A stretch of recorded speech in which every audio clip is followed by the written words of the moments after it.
They tell you you're strong, that you handle everything so well. But what they never ask is at what cost? What happens to the parts of you that never get to fall apart? Meet Miguel. It's 11:47 p.m., and he's sitting in his car in his driveway, engine off, headlights cutting through the darkness. The house is quiet, his family asleep, trusting that Miguel has handled everything as he always does. And he has. Today, like every day for the past 15 years, he has been the rock, the problem solver, the one who shows up. Earlier today, Miguel received a frantic call from his mother. The insurance company was denying her claim for physical therapy after her fall. Within 20 minutes, Miguel had navigated through 3 different departments, spoken to 2 supervisors, and secured approval for her treatment. "Mijo," she said, relief flooding her voice. "What would I do without you?" At work, his team faced a crisis when their biggest client threatened to pull their contract over a miscommunication. Miguel stayed 2 hours past his shift, crafting emails, making calls, smoothing over relationships until the client agreed to stay. His boss clapped him on the shoulder. "Miguel, you're a lifesaver. I don't know how you do it." On his drive home, his sister called. Her marriage was rocky again, and she needed someone to listen, someone to help her make sense of the chaos. Miguel pulled over in a parking lot and spent 45 minutes offering guidance, validation, and hope. "You always know what to say," she whispered through tears. "Thank you for being my rock." Now, in the silence of his car, he feels something he rarely allows himself to acknowledge: a profound, hollow exhaustion.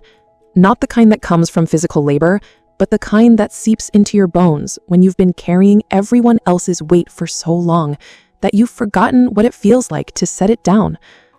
This is not peace.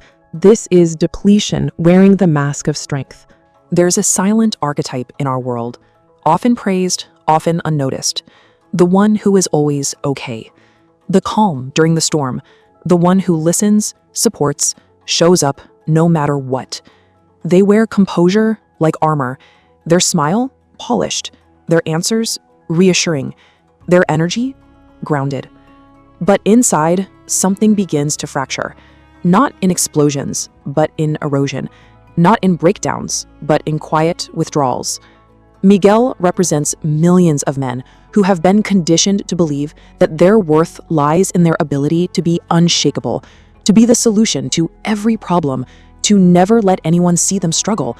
He is the strong one, the reliable one, the one who others turn to when their world feels uncertain.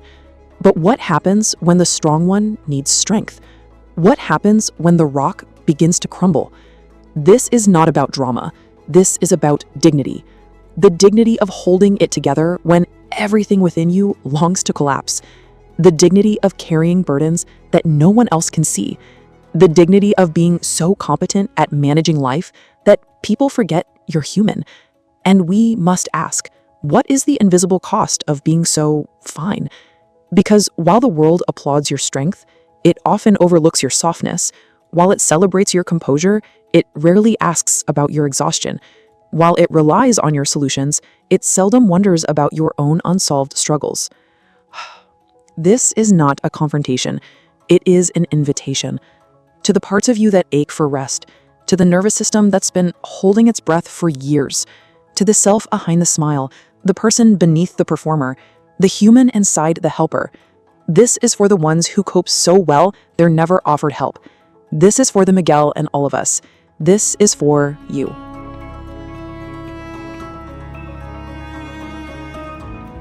Have you ever wondered why your exhaustion feels invisible? Why no one notices the weight you carry? Why you feel guilty even thinking about falling apart? It's not because you are weak, but because you've mastered strength so thoroughly, you've hidden your human. Miguel learned this mastery early on. He was 8 years old when his parents divorced, and suddenly he became the little man of the house. Miguel is so mature for his age, the adults would say, nodding approvingly as he comforted his crying mother, helped his younger siblings with homework, and never complained about the responsibilities that had been placed on his small shoulders. He learned that tears made people uncomfortable. He learned that his needs felt like burdens to others. He learned that his value came not from being a child, but from being useful, reliable, unproblematic. By adolescence, Miguel had perfected the art of being fine. When his friends complained about their problems, he listened and offered solutions. When his family faced financial stress, he got a part-time job without being asked. When his girlfriend struggled with anxiety, he became her steady ground, her safe harbor. Everyone praised him for being so emotionally intelligent, so put together, so mature. But what they didn't see was the boy inside who had learned to shrink his own needs so small that even he had forgotten they existed. We are taught to regulate, to stay composed. We're praised for being high-functioning. But there is a cost, a sacred cost. Every time you silence your grief to be polite, every time you suppress your anger to be mature, every time you override your need for rest to keep things running smoothly, you trade a piece of your truth for acceptance. Miguel's truth became buried beneath layers of competence. His authentic self, the one who felt overwhelmed, who needed support, who sometimes didn't have the answers, was locked away, deemed too risky to reveal. And so he learned to be the container for everyone else's chaos. But who holds the container?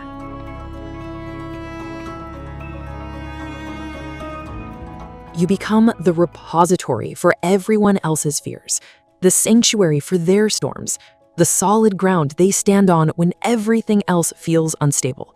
But who holds you? The nervous system doesn't lie. It tightens, it clenches, it whispers through headaches, tension, sleepless nights. Miguel's body had been trying to tell him something for years. The tension headaches that started in his 20s, the way his jaw clenched unconsciously during conversations, the chronic fatigue that no amount of sleep seemed to cure, the way his heart would race even during calm moments, as if his body was perpetually preparing for the next crisis to solve. You might look like a serene mountain on the outside, but inside, the ground is trembling. And still you smile. You say, "I'm fine." Not because you are, but because it's what you've always done. Because somewhere along the line, you learned that composure equals safety, that vulnerability makes people uncomfortable, that softness needs to be rationed. The biology of the burden. Let's pause here and understand what was happening inside Miguel's body, what happens inside your body when you carry the weight of being perpetually fine. When we constantly suppress our emotions to maintain strength, our sympathetic nervous system, the part of our nervous system responsible for the fight or flight response, becomes chronically activated. It's as if Miguel's body had been living in a state of constant low-level emergency for decades.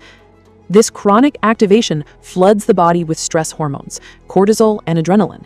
These chemicals are designed to help us respond to immediate threats, but when they're constantly circulating in our system, they create a persistent state of hypervigilance. Miguel's body was always ready to spring into action, to solve the next problem, to be the strong one, even when he was trying to rest. This is what we call high-functioning anxiety. From the outside, Miguel appeared calm, competent, and in control. But inside, his nervous system was in overdrive. His body was constantly scanning for problems to solve, relationships to manage, crises to prevent. The physical symptoms, the tension, the headaches, the restless sleep, were his body's way of saying, "We can't sustain this pace forever." Understanding this isn't about pathologizing strength or making excuses for weakness. It's about recognizing that the human nervous system wasn't designed to be the perpetual harbor for everyone else's storms.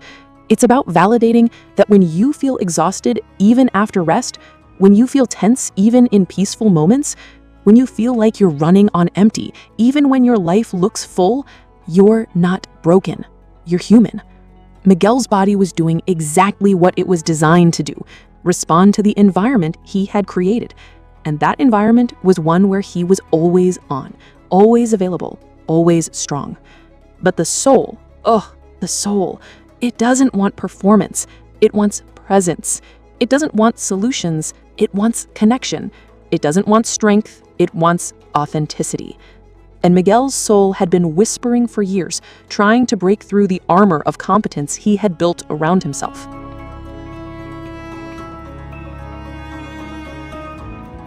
The moment of awareness often comes not as a dramatic revelation, but as a quiet recognition. For Miguel, it came on an ordinary Tuesday evening. His partner Sarah was sharing something about her day, a conflict with a coworker that had left her feeling frustrated and unheard. Miguel's response was automatic. He began analyzing the situation, offering strategies, providing solutions. He was doing what he always did, fixing, managing, solving. But Sarah stopped him mid-sentence. "Miguel," she said gently, "you take care of everyone. You solve everyone's problems. You're the person everyone calls when their world is falling apart." She paused, looking at him with the tenderness that made his chest tighten. "Who takes care of you?" The question hit him like a physical blow. Not because it was harsh, but because it was kind. Not because it was accusatory, but because it was curious. Not because it was critical, but because it was caring. Miguel opened his mouth to respond with his usual deflection, something about how he was fine, how he didn't need taking care of, how he was strong enough to handle his own problems. But the words wouldn't come, because he realized in that moment that he had no answer. When was the last time he had called someone just to vent? When was the last time he had asked for help without it being a crisis? When was the last time he had shown up to a relationship not as the helper, but as someone who needed to be held? The silence stretched between them, and in that silence, Miguel felt something crack open inside his chest. Not breaking, but softening, like ice beginning to thaw. Begin here. Not with change, not with fixing, just with noticing. Notice the subtle ache in your chest when someone asks how you really are. The sigh that never fully leaves your lungs. The tears that never get permission to fall. The way your shoulders carry invisible weight. Notice how much effort it takes to maintain the illusion of okay. The mental energy required to always have the right response. The emotional labor of managing everyone else's feelings. The physical tension of holding it all together. And let that noticing be holy, because awareness is the first breath after drowning. It is the pause between collapse and rebirth. It is the moment when you realize that the cage you've been living in has been unlocked all along. You just forgot you had the key. There is no shame in holding it all together, but there is liberation in learning to let go. For Miguel, this awareness felt both terrifying and relieving.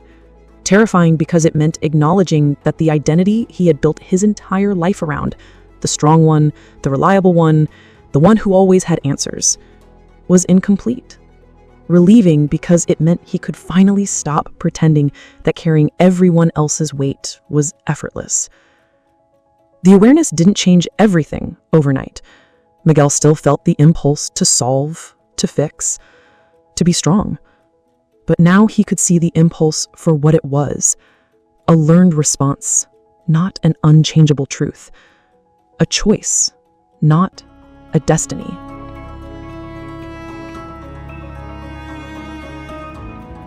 This is not about falling apart. This is about softening. Imagine if you gave yourself permission to not know, to not be strong, to not manage, guide, explain, or soothe. Imagine if you let the tears fall without rushing to wipe them away. If you let your shoulders drop instead of bracing. If you let your breath deepen instead of holding. This is sacred rebellion. To unperform, to unperfect, to unbecome the version of you that only exists to keep others comfortable. From resistance to transformation, Carl Jung understood something profound about human nature when he wrote, "What you resist persists. What you accept transforms." Miguel had been resisting his own vulnerability, his own need for rest, his own limits for decades. He had been fighting against the parts of himself that felt uncertain, overwhelmed, or tired. And in that resistance, these feelings had persisted, showing up as physical symptoms, emotional exhaustion, and a growing sense of disconnection from his own life. But the moment he began to accept these aspects of himself, not as failures, but as human, something began to shift. The exhaustion he had been carrying didn't disappear, but it transformed from a source of shame into a signal. The overwhelm he had been fighting against became information about his limits.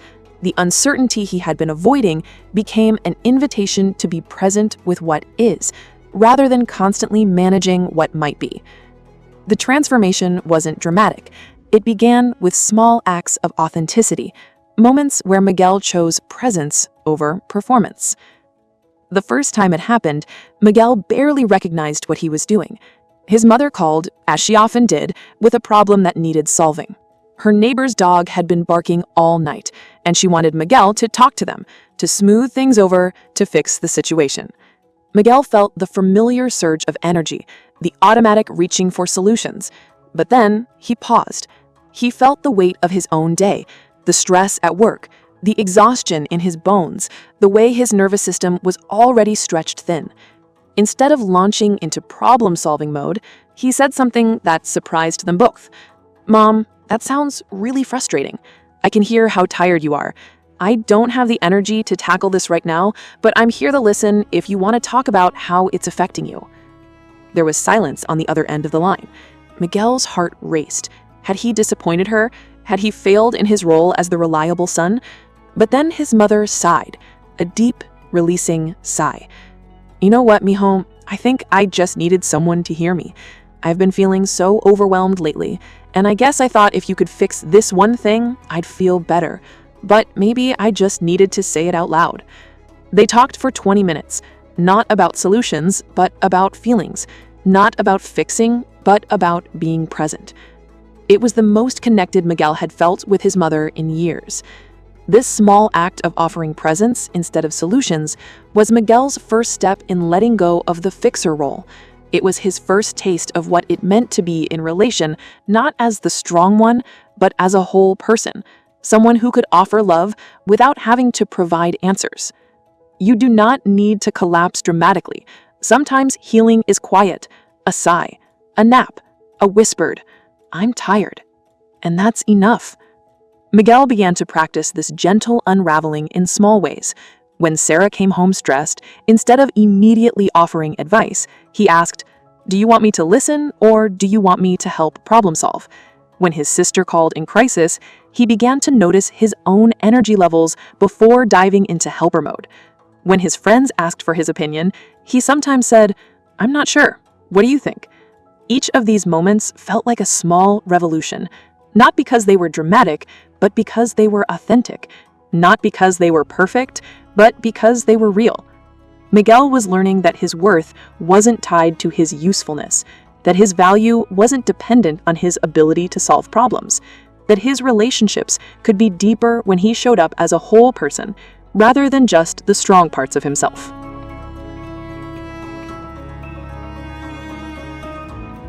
What if your real strength is not your composure, but your capacity to be fully here with all of you? The grief, the fatigue, the uncertainty, the rage, the tenderness. What if your nervous system is not broken, but begging for compassion?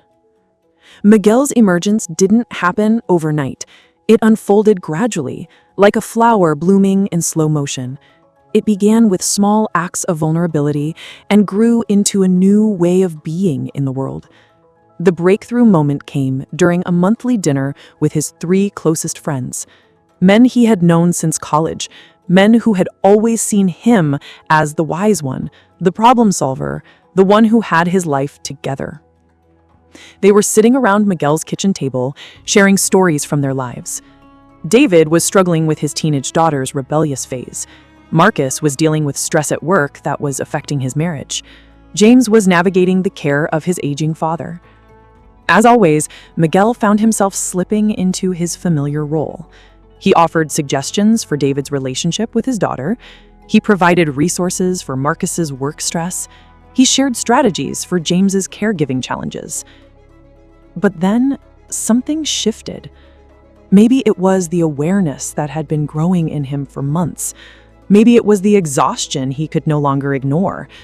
Maybe it was Sarah's question echoing in his mind, "Who takes care of you?"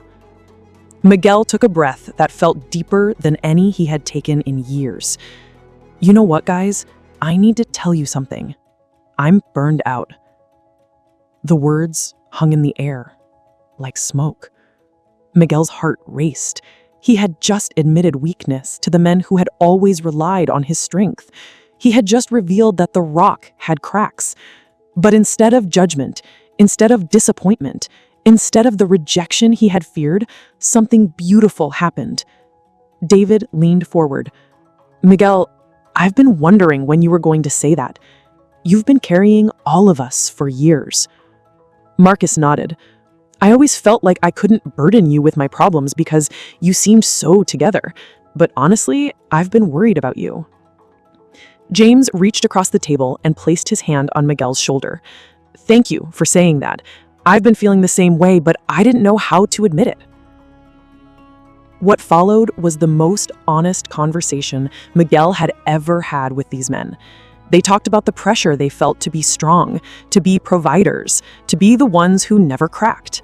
They shared their fears about being vulnerable, their exhaustion from carrying everyone else's weight, their longing for connection that went deeper than problem solving. Miguel realized that his vulnerability hadn't weakened their friendship, it had deepened it. His admission of struggle hadn't made him less valuable to them, it had made him more human, more relatable, more real. For the first time in his adult life, Miguel felt held by his friendships rather than responsible for them. He felt seen not just as the strong one, but as a whole person. He felt valued not just for what he could do, but for who he was. You are not too much. You are not weak. You are not failing. You are simply human. And humanity is messy. It weeps, it breaks, it rests, it rises. Miguel was learning that his humanity wasn't a bug in his system, it was a feature. His capacity to feel deeply, to be affected by life, to need support and rest and connection, these weren't weaknesses to be hidden. They were the very things that made him capable of authentic love and genuine strength. The irony wasn't lost on him. In learning to be vulnerable, Miguel had discovered a deeper kind of strength. In admitting his limits, he had found a more sustainable way to show up for others. In letting go of the need to be the strong one, he had become more genuinely helpful than he had ever been. You have nothing to prove, nothing to mask, nothing to hold up for anyone else. Let the armor soften. Let the truth breathe. Let your wholeness be witnessed. Miguel's journey from the strong one to the whole one wasn't a destination. It was an ongoing practice. There were still moments when he slipped back into old patterns, when the urge to fix and solve and be strong felt stronger than the invitation to simply be present. But now he had awareness. Now he had choice. Now he had a different model for what strength could look like. True strength, Miguel was learning, wasn't about never falling down. It was about getting back up. It wasn't about having all the answers. It was about being willing to sit with questions. It wasn't about being invulnerable. It was about being authentic. The invisible cost of being fine, the exhaustion, the isolation, the disconnection from his own needs was too great a price to pay. And Miguel's soul, after years of whispering, was finally ready to be heard. Because the invisible cost of being fine is too great a price, and your soul is ready to be seen. So, if your spirit stirred during these words, if you saw yourself in Miguel's story, if you felt the weight of being the strong one, if you recognized the exhaustion that comes from carrying everyone else's burdens, listen, not with urgency, but with gentleness. You are not alone in this. You are not broken for feeling tired. You are not weak for needing support. You are not failing for wanting to be seen as more than just the strong one. Miguel's story is still being written. Some days he shows up as the helper, offering solutions and strength. Other days he shows up as the human, asking for support and admitting uncertainty. Most days he shows up as both, strong and vulnerable, capable and needing, helpful and whole. The transformation isn't about becoming someone different, it's about becoming someone whole. Let yourself be less than perfect. Let yourself be whole. Your nervous system is not broken. It's been doing its job, trying to keep you safe in a world that taught you that vulnerability was dangerous. Your exhaustion is not weakness, it's information about your limits. Your need for support is not failure, it's humanity. The world needs your strength, yes, but it needs your wholeness more. It needs your authenticity, your vulnerability, your truth. It needs you to model what it looks like to be both strong and human, both capable and needing, both helpful and whole. Miguel sits in his car now, but it's different. The exhaustion is still there, but it's no longer invisible. The weight is still there, but it's no longer carried alone.